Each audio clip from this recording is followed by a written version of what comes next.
How I feel right now matters so much. How I feel right now matters so much because how I feel right now is about what I'm emanating, and what I'm emanating equals what I'm getting back. And so how I feel is really the only thing that really matters.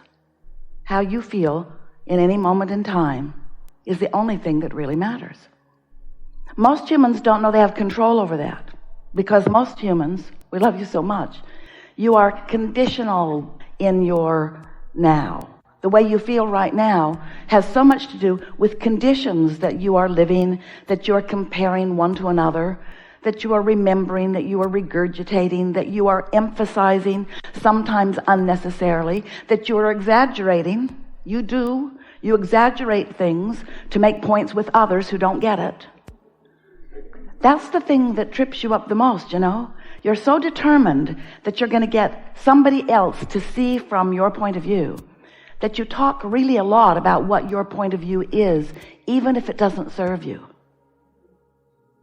Even if your point of view does not equal what you want. Oh, I had this terrible experience. Let me tell you about it. And in the telling you about it, let me practice the vibration of it so that I own it, so that for sure it's my point of attraction. And so there is a little bit of justifying and defending going on. There is quite a little bit of, there is an enormous amount of defending, that was funny, going on that isn't necessary. And we want today to help you sort of shake loose, to realize that you get to feel the way you want to feel, and that the conditions don't need to matter. You can feel good unconditionally. And when you do feel good unconditionally, your point of attraction now is not about current conditions, which is the only way anything can change. If your point of attraction is about current conditions, then there's just a regurgitation of what is. So it's different faces, different places, but the same experience over and over again, isn't it? But if you can separate the conditions that are not pleasing you from the vibration that you're emitting, which means you're loving unconditionally, you're having clarity unconditionally, you're finding alignment regardless of the condition. And how are you doing that? Because you understand the laws of the universe, because you understand your point of attraction, because you understand law of attraction, because you understand focus, and most of all, you understand that how you feel really matters. And if you don't feel good, you do something about bringing yourself to a place of feeling better. Which brings us to the most important subject that we will ever talk with anybody about. And that is your path, or the path, your path of least resistance. Your path of least resistance and your path of most allowance are the same thing. For a while we called this gathering the science of deliberate creation. But you got too worried about that. Deliberate creation, the science of deliberate creation. So you'd hear yourself saying something and it would scare you. You try to suck it back before a law of attraction could get hold of it. You became fearful of your own thoughts. And so we began calling it the art of allowing. It is an art, it's a practiced art. The art of allowing myself right here, right now, to be a vibrational match to what I want, even if the conditions aren't showing themselves to me yet. I'm unconditional. I'm practicing the art of vibration about what I want, even though what I want hasn't shown itself to me yet. And when you get that, when you get that you can control your vibrational output, which means you can control what comes back to you. You can control your vibrational output when you are able to consciously separate what is from what you're offering vibrationally. For a long time, we've been saying to you that most of you, we love you so much, most of you offer most of your vibration in response to what you are observing. And that makes you, as a people, feel like you have to control what's going on out there. Because if you see good things, you feel good, and if you see bad things, you feel bad. So let's get rid of all the bad things, even though that's vibrationally not possible. This is a universe based on attraction. There's no exclusion. When you shout no at something, you're actually saying yes to something you don't want. Vibrationally, because there's no yes or no in your vibration. There's just attention to it or not attention to it, you see. So when you understand the laws of the universe, and you understand, and this is the most important piece that you got to get for any of the rest of it to make any sense, You are source energy in this physical body, and the source energy part of you is active and emitting a signal.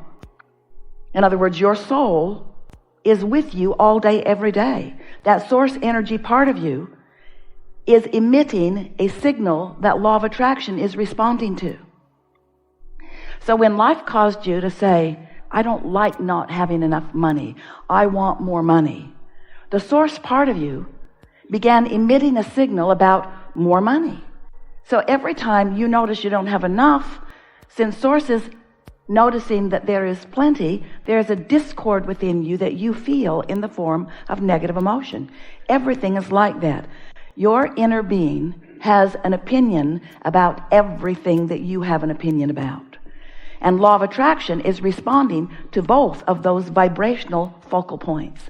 And that's what equals your guidance system. So you can tell when you're on point by the way you feel. You feel great. You feel clear-minded. You feel sure-footed. You feel fun, eager, alive, vital. You feel light-hearted and happy. You feel determined and sure-footed. You feel enlivened. You feel empowered. You feel invincible. You feel sure. And if you feel anything less than any of that, that means you're focused upon something that's enough off from who you really are and what you really know to be, that you are introducing resistance, which is the opposite of allowing, into the equation. And so in the moments of those negative feelings, you're not practicing the art of allowing. You're not practicing the path of least resistance. You're practicing the art of resistance and the path of most resistance, you see. So as we sort this out today, it'll be fun. We're eager to talk with you about anything that matters to you.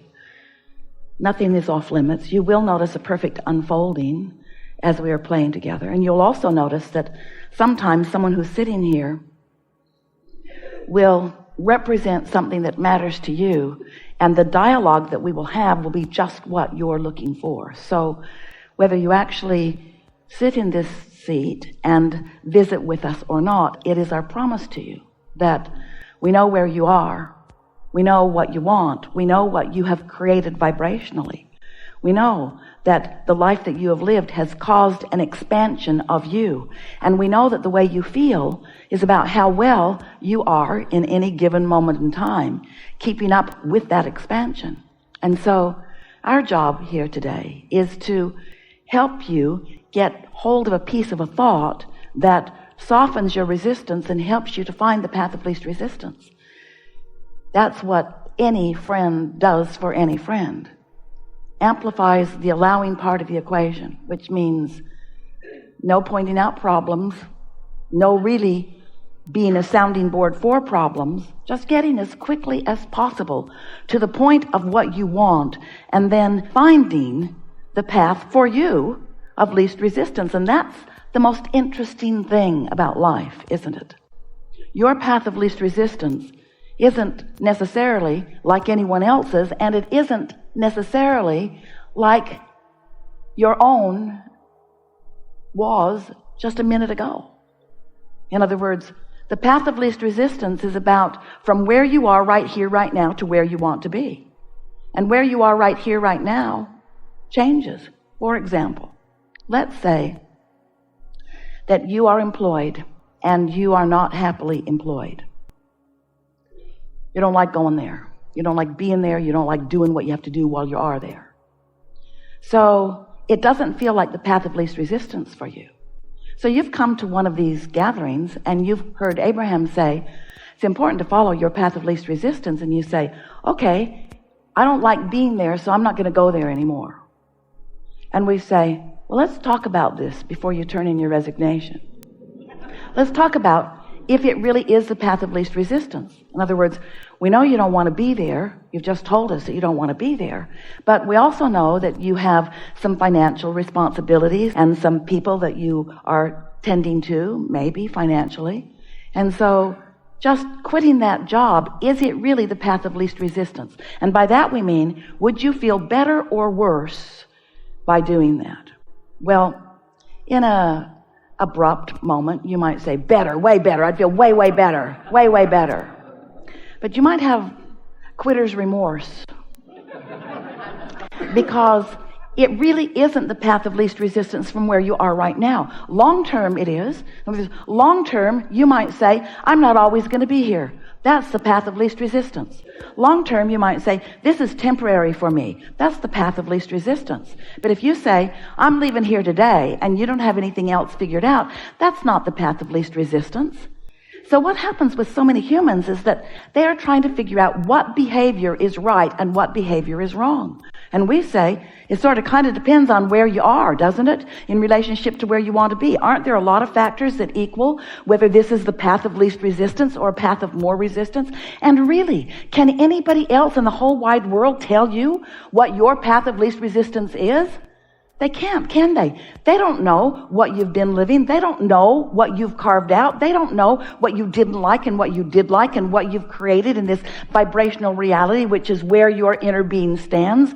They don't know what you have vibrationally evolved to, and they don't know where you stand in relationship to it, and they don't really know how you feel, even though you tried to tell them often how you feel. They don't really get it. They've just got their distorted perspective of how you feel. So as you begin taking a poll, what do you think I should do? What do you think I should do? What do you think I should do? What do you think I should do? Then you give up your own guidance system and you lose your ability to sense your own path of least resistance, and then you're just kind of all over the place, making decisions that don't serve you with no long-term, obvious improvement in your life experience. But when you get it, that you've been carving out a very clear perspective of who you are, and that you are supposed to thrive, and you are supposed to feel good, and you are supposed to be happy, and that vibrationally speaking, that non-physical part of you is, and that you've got some habits of thought. You do. That's all a belief is. It's a habit of thought. It's a thought you keep thinking. It's a vibration that you practice. And law of attraction helps you practice it because you've been practicing it. And so that's what law of attraction brings back to you to practice some more. The more you observe, the better you get at practicing what is, and the worse you are at helping things move more to what you want. So you've got beliefs and perspectives about what is that are different from what you want, but are more dominant than what you want. And that's what's got to change. You can't keep looking at things the way you've been looking at them and feeling about them the way you've been feeling about them. If there's anything that we want for you, it's that you leave this gathering with a very clear intent that nothing matters more to you than that you feel good, which means nothing matters more to you than that you are aware, alert to your own guidance system, which means nothing matters more to you than your willingness to find the path of least resistance. And the path of least resistance always feels better than the path of more resistance. And there's something that we'd like to say as we get started here. We're not ever going to ask you to find the path of no resistance. And we're not ever going to ask you to be on the path of no resistance forevermore. You came into a physical body because you want to sift and sort. We're talking about the path of lesser resistance. We're talking about using your guidance just to tell whether this thought is beneficial or not. And when you get good at this, you can tell. You can just feel when you're moving towards something that is of benefit to you and others, and when you're not. You have superb guidance because you have a cadre of non-physical energies consciously aware of you. Not just aware of you, but knowing you, knowing who you really are, and holding a vibrational tone, a vibrational beat, a vibrational signal that represents purely who you are. Ooh, that's such a good thing. And because that signal of who you really are is so powerful, and because law of attraction is responding to it in such a powerful, consistent, never-ending, never-yielding way, that creates a calling of you to that. That's what your path feels like. It feels like you going home. It feels like you being whole. It feels like you feeling good. It feels like you getting what you want. It feels like right path, right path, right path.